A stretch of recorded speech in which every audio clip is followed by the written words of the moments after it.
Bismillahirrahmanirrahim. Assalamualaikum. InsyaAllah petang ni anak-anak senang ni akan baca Yasin. Diniatkan buat Muhammad Abu Bakar bin Abdul Qadir dan Maimunah binti Ismail sekeluarga, dipermudahkan umrah, makbul umrah dan ziarah Nabi Muhammad SAW di kota Madinah.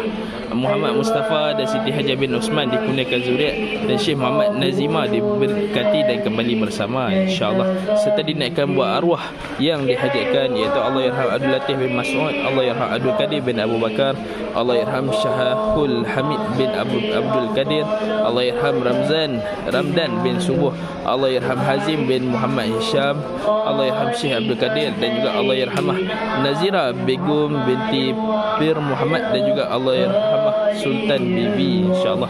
Semoga baca isi petang ni Allah permudahkan segala urusan, dikurniakan afiah, kesihatan, keselamatan dan kesembuhan, dijauhkan dari segala wabak dan penyakit, dilimpahkan rezeki yang tidak disangka-sangka, diniatkan buat penyantun Tuan Muhammad Mustafa sekeluarga, serta diniatkan tahlil.